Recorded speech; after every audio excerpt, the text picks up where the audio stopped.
Are you in debt? Womp, womp, womp. But what if I told you that it's not necessarily a bad thing? What if I told you that some of the richest people in the world were or are in debt and that you too can use debt to generate wealth? Hey guys, I'm Kalilah Reynolds and it's time for another episode of Money Mondays JA, brought to you in partnership with Proven Wealth.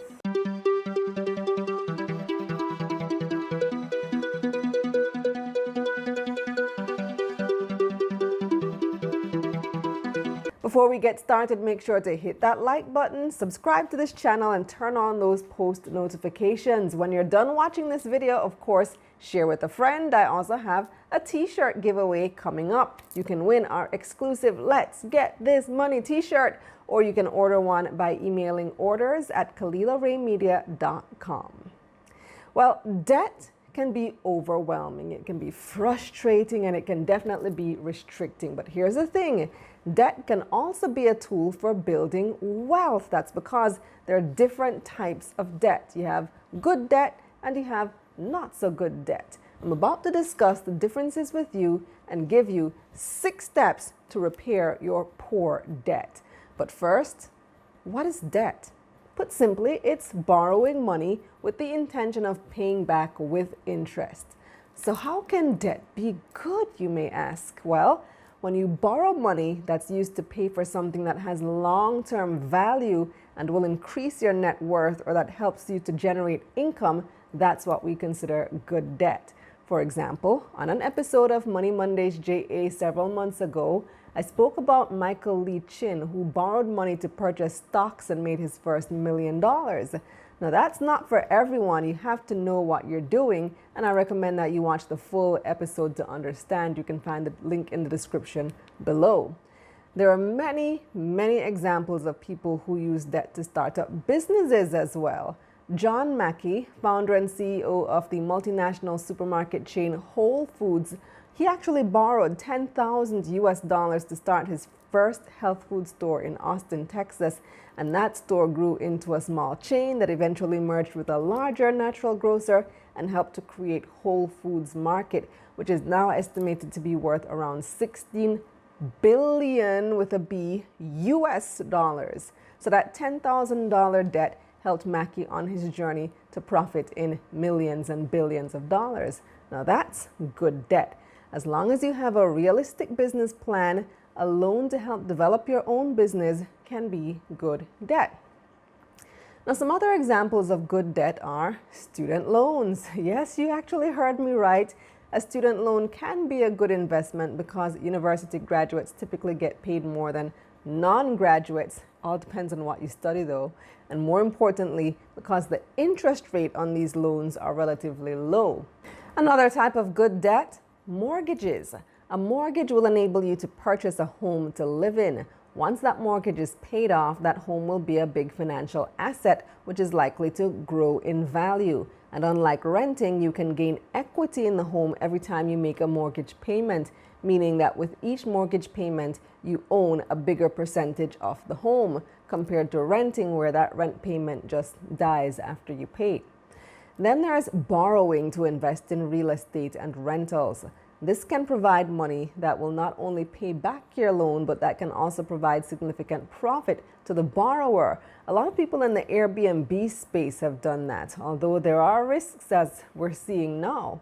Pre-COVID, this was a very lucrative use of debt. Investors would get a mortgage to purchase a luxury apartment, then list the apartment on Airbnb. And because these short-term rentals pay much more per night than long-term rentals, they'd be able to easily make the mortgage payment each month plus have some profit left over. So the mortgage was basically paying for itself. So these are considered good debt because they can give you a high rate of return, and they can even be used to build wealth. Now let's look at poor quality debt, or consumptive debt, on the other hand. That's borrowing money to spend on things that won't produce income and that won't grow in value. These are the debts that drain your wealth. They're not affordable and they offer no real prospect of paying for themselves in the future. This form of debt is one stage above bad debt, which are loans that enter into default and are not collectible. Now, some examples of consumptive debt are luxury holidays that you can't afford with cash. Yeah, a luxury holiday can be a trip of a lifetime, but it can also lead to a lifetime of debt. To avoid this type of debt, just consider saving up for that big vacation or traveling within your means. Another consumptive debt, brand new cars that you don't need.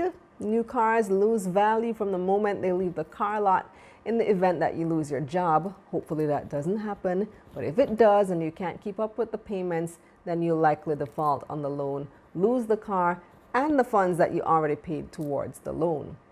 Now, credit cards are also considered poor quality or consumptive debt because of their high interest rates. In fact, I want you to take a wild guess what the average credit card rate is in Jamaica. Hit pause and comment your guess below before you hear the answer. Go ahead. All right, are you ready?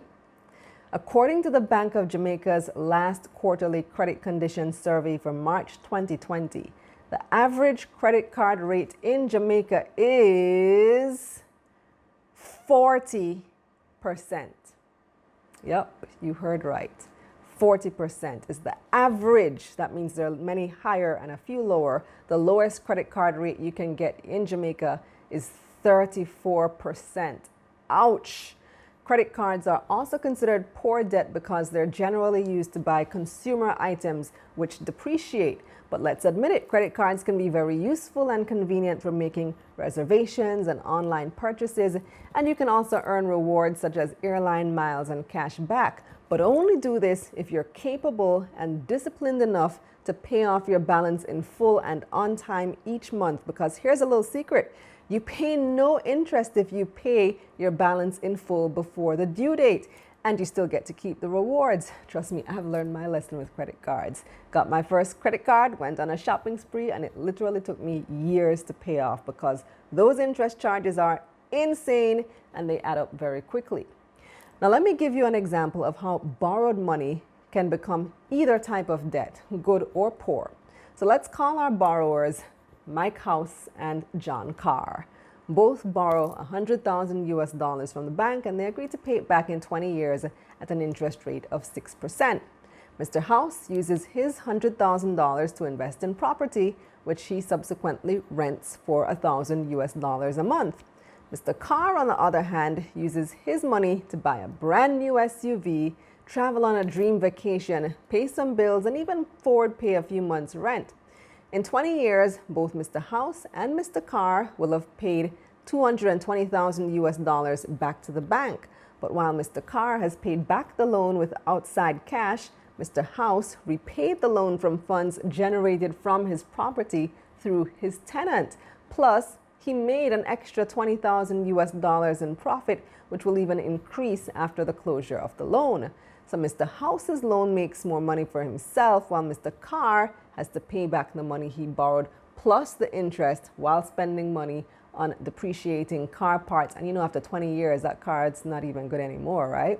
So only the bank profits in that case. This is the essential difference between good debt and poor debt. One creates a profit or return on investment, while the other just drains your money. Now, we all know debt can be hard to avoid, so sometimes we find ourselves in situations that makes it unavoidable to acquire poor quality debt. A major illness, for example, unforeseen expenses, they happen, or just poor decisions, but now you know better. So how do you repair your debt?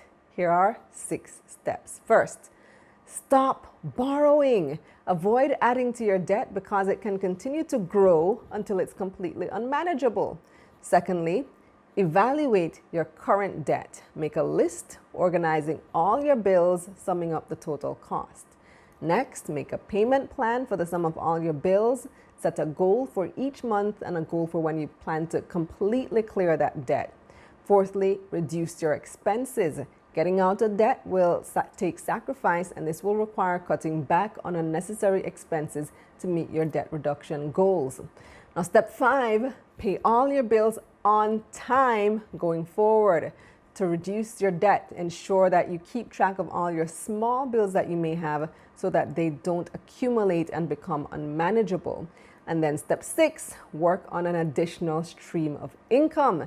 I've spoken several times about the benefits of passive income and multiple streams of income. Simply put, more income streams equal more security and more money to clear off the unnecessary debt. Selling a product or service or investing can help to propel you towards debt repair and a brighter financial future. And remember, whether your debt is good or poor quality, ensure to do careful financial planning before and after borrowing. It's how you manage borrowed money that determines what type of debt you'll have. So that's it for this episode of Money Mondays JA, brought to you in partnership with Proven Wealth. Follow them on social media at We Are Proven and follow me on Twitter and Instagram at Kalilah Ray. If you liked this video, don't forget to like, comment, and share with a friend. Now here's what's coming up on Taking Stock. Sagicor is reporting mixed results for both its select funds, manufacturing and distribution, and financial for the second quarter ended June 30. What was the cause of this? We'll find out from Assistant Vice President, Research and Asset Management at Sagicor, Reynolds Thompson. And later, the analysts weigh in on the latest market developments. Barita has released the prospectus for its highly anticipated IPO. And Sagicor Group Jamaica is reporting a consolidated net loss of $295 million for the June quarter. We'll discuss. And now it's time for our t-shirt giveaway. But first, congratulations to last week's winner, Sade Ashley. Email orders at KalilahRayMedia.com to claim your prize. And here's this week's giveaway question.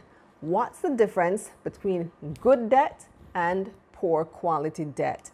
Drop the answer in the comments below. The winner will be chosen at random from all the correct answers.